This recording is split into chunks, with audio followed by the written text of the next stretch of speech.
July 31st. I want to raise a chicken from when it was a chick to an adult. I want to care for it and love it. I don't want to kill it in the end when it's a grown adult. I don't. Why not just wait until it dies by itself?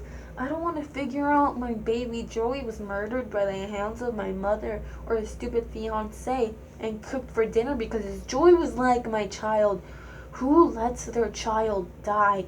I don't want to eat his cooked corpse no matter how desperate my mom will get. Why not keep the good thing you could you yourself was gonna take it away?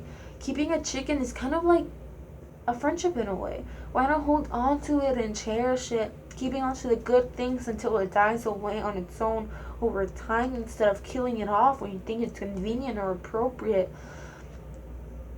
I don't want to take care of any animal just for it to be killed just outside the house, skinned and prepared to be cooked later on in the day. It feels wrong to me. I took care of that chicken as if it was my pet, as if it was any of my dogs.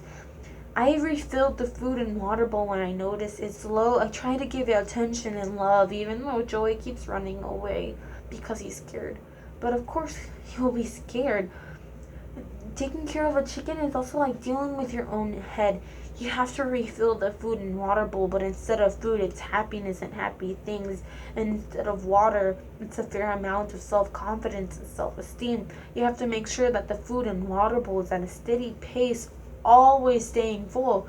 Because if you forget about that food one day, the happiness, you'll feel like you don't have a purpose to be here in this world anymore. Your mind telling you that your happiness is low, no more reasoning left, which means no more reasons to stay. If you forget about that water one day, the self-confidence and self-esteem, you feel the way your mind tortures you by instantly pointing out these flaws that others probably can't see, or flaws that don't really matter at all.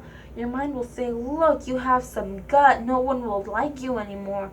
Or look, there's a pimple on your chin, you're so ugly now. Or look, your smile's too wide, you have to hide it now. But then there are times you forget about the food and water bowl, but someone else refills it for you. It could be a song that makes you happy, a friend saying you look nice today, maybe you finally finished that one puzzle that you couldn't finish. Or maybe a stray cat decided to trust you and let you pet it. Maybe your crush said you were pretty when you said you weren't. It's the little things that build you up, but you don't have to build it on your own.